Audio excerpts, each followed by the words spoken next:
You can now let with your own fella. Where did that bring you? Back to me. Before editing the caption, Kanye had something very interesting titled under his post with the Adidas CEO. It stated, "I just bumped into the CEO of Adidas." No cap. What do you guys think this means?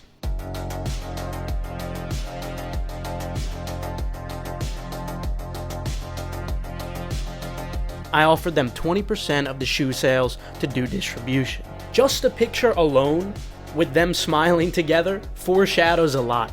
But with him directly stating these negotiations inside of his caption before removing it, really foreshadows an inevitable conclusion here. For a long time with these Yeezy Adidas update videos, I've been telling you guys, if you want to know how this is all going to play out, it's very easy. You just have to follow the money. As Charlie Munger says, show me the incentive and I'll show you the result. Now, of course, there are two sides to the coin, because bringing Ye back to Adidas would mean that there's going to be some controversy. Some people might potentially boycott Adidas, leads to some bad PR. But we also discussed in my video back on February 20th in 2023 how this could damage their ESG score. But it's an interesting catch-22 because Ye is such a massive part of the revenue that it might not actually matter. The revenue impact might have more of an effect than a damaged ESG score. I'll show you what I mentioned back in February 2023 so you could get a better idea.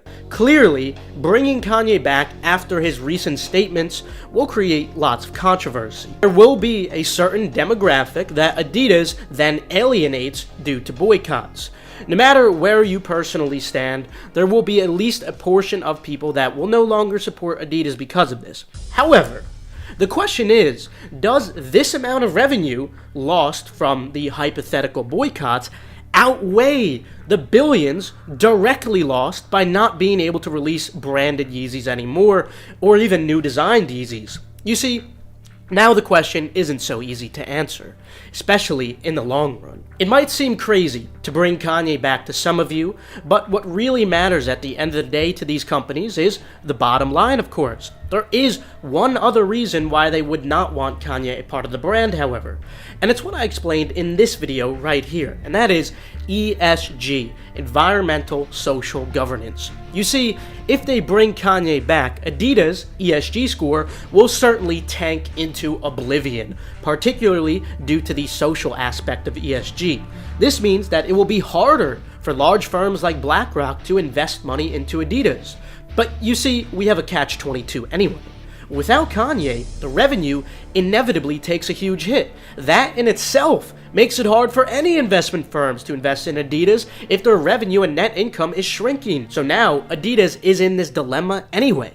If they bring Kanye back, they lose investors due to a tanked ESG score. If they don't bring him back, they lose investors due to tanking revenue. Putting personal notions aside, and only keeping the bottom line in mind, what would I do if I were Adidas?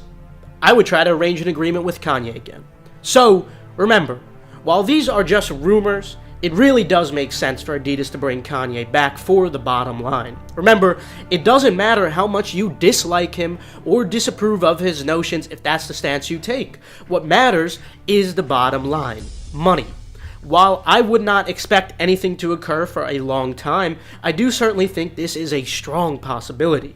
Regardless, if these rumors were generated for clout and completely fabricated, which is very possible, according to the bottom line, this does seem very possible anyway.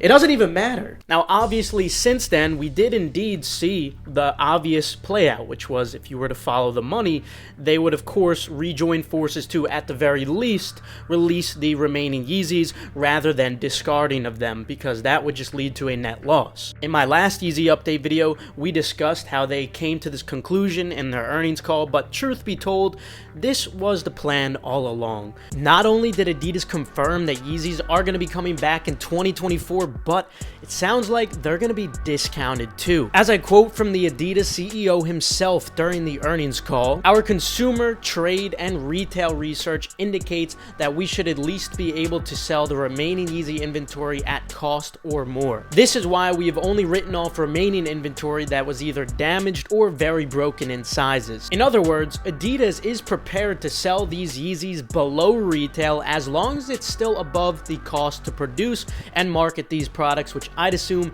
is extremely low, leaving plenty of room for absolutely massive discounts this year. This also means that some of these discounts could lead to extremely profitable opportunities and even investment opportunities too, all of which I'm going to make sure I try my best to keep you guys updated with, so make sure you subscribe and enable post notifications. And for completely free sneaker guides and notifications, make sure to check out the link below. They really just wanted to make it seem like it was something they had been considering for a long time as they gradually began testing waters further, see how the 2023 process went, and now it looks like 2024 will include the rest of the Yeezys that have not yet been released, because obviously that's the smart financial decision to make.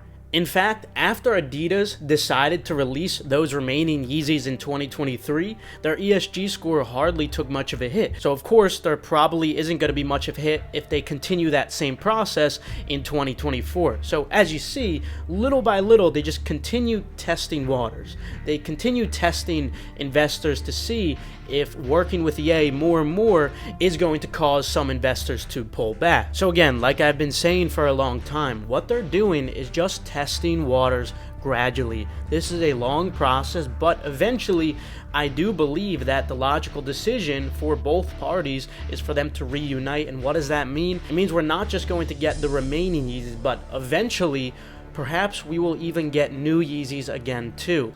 Now, what could this agreement really mean for the long term? Does it just end when Adidas sells all of their already produced Yeezys? I say no, absolutely not. I say they use this period to test waters. They're going to analyze the drop-off of how many people boycott them, how their lower ESG score affects investments, etc.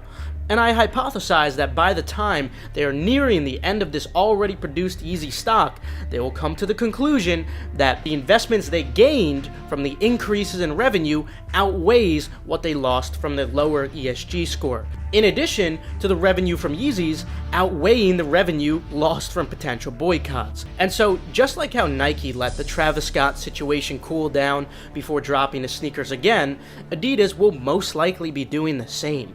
This means there is a high likelihood that Kanye is going to go back to making new designs with his new terms in the future, full freedom in other words. So we might actually get some really wild Yeezys in the future if this is the case, and that also means Kanye wins in the end.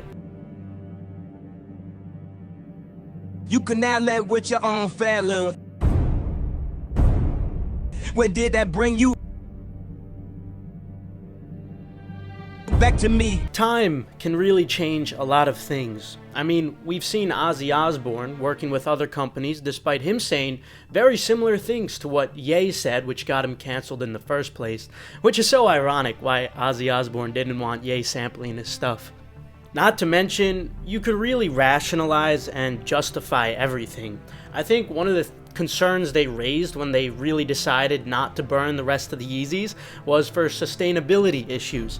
So, for example, they could come up with things like this to try to sway the general public opinion why what they're doing isn't such a bad thing overall. No matter what percentage of those proceeds they are, or what accounting tricks they have to use to call it a portion of the proceeds, at the end of the day, it looks good to the public. And that's all that really matters. If they continue doing that, even with a very small percentage, using all kinds of special accounting tricks, they could do this. They have the power to do this. Hence, it simply makes financial sense to bring him back. And it looks like Ye wants to come back too.